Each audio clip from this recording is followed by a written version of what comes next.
Throughout this course, I've come to realize just how important communication is for all of our relationships, personal and professional. As Stewart suggests, there is a direct link between the quality of your communication and the quality of your life.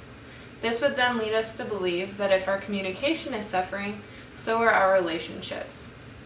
Through the various readings and personality tests for this course, I was able to derive my overarching goal for interpersonal communication.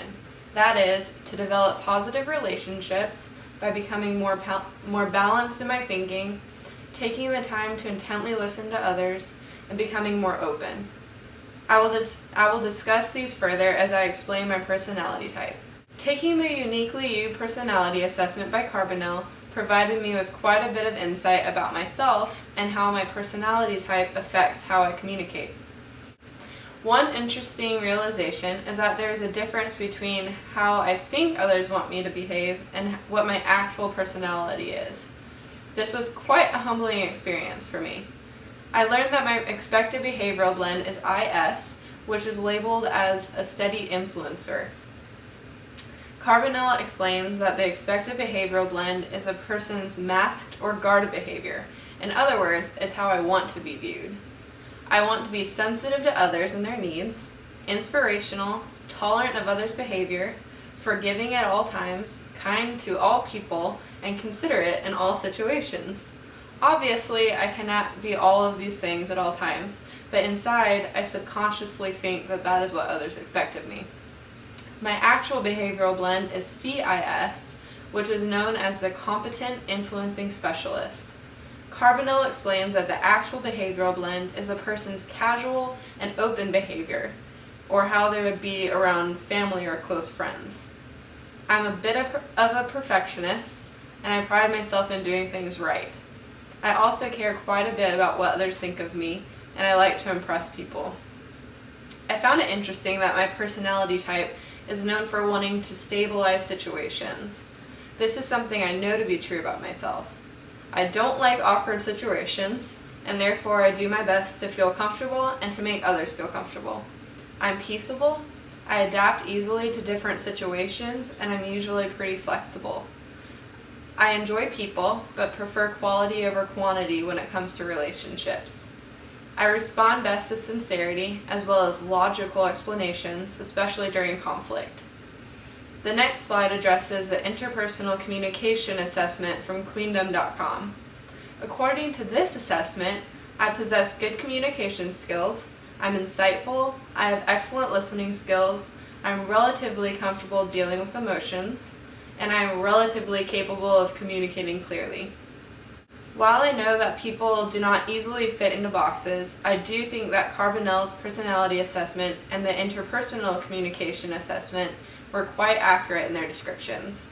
As I read through my personality type, I kept thinking, wow, that is so true, and at the same time, wow, I wish that wasn't true. Nonetheless, I learned quite a bit. I came across quite a few barriers as I learned about meaningful communication. First, both of the assessments that I took mentioned that I have a difficult time being assertive. Second, I can be very sensitive to what others think about me and my work. I have a difficult time with quick decision making, and I like to take my time to do things right. A big barrier that I noticed is that I often notice the all or nothing syndrome in my thinking. Stewart explains that people often ask themselves 3 questions when it comes to their identity. Am I competent? Am I a good person? And am I worthy of love? During conflict, one of these questions can often be shaken. The problem with the all or nothing mentality is that it causes individuals to either completely embrace criticism or disregard it altogether, neither of which are healthy or constructive. I noticed how all of those barriers interconnect in some way. I care a lot about what people think, and therefore I have a hard time asserting myself if I think it might hurt my reputation. This is also the reason why I don't make quick decisions. My decisions are very carefully thought out. I like to know what to expect, and I do not like being caught off guard on the off chance that I might look like I'm incompetent. Then when conflict does arise, which it will, I often either really take the criticism to heart or I choose to completely ignore it so as not to feel bad about myself. I'm learning how to be more balanced in my way of dealing with confrontation. In regards to noise pollution, I've noticed a few tendencies that keep me from listening or communicating to my fullest capacity. For starters, I can be very impatient. I also take part in what Burley Allen calls biased listening. If someone is saying something of disinterest to me, I can easily become bored or sidetracked. I can be judgmental of others, and I'm very critical of myself. As I mentioned earlier, I have a tendency of being a perfectionist. I expect a lot out of myself, and therefore I expect a lot out of other people as well. When others do not act in the way that I think that they should, it often causes me to be disappointed. Moreover, I can become subject to the various audible and visual distractions around me. My first line of action in achieving my overarching goal is to get rid of my all or nothing mentality.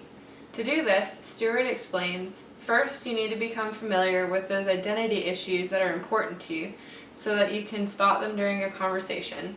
Second, you need to learn to integrate new information into your identity in ways that are healthy. Next, I would like to grow in the area of assertiveness. This will help me become more open in conflict and therefore help me to establish honest relationships without tiptoeing around feelings. Getting rid of the all or nothing syndrome will make this easier for me as well. It would be beneficial for me to step out of my comfort zone. I can either stay safe, far away from people, or I can realize that though relationships can be risky, they're worth it. Ultimately, I would like to become more others-focused. I've realized that many of the fears that I have and the need that I have to be liked have kept me very focused on myself. I'm ready to let go of those and focus more on how to love people better.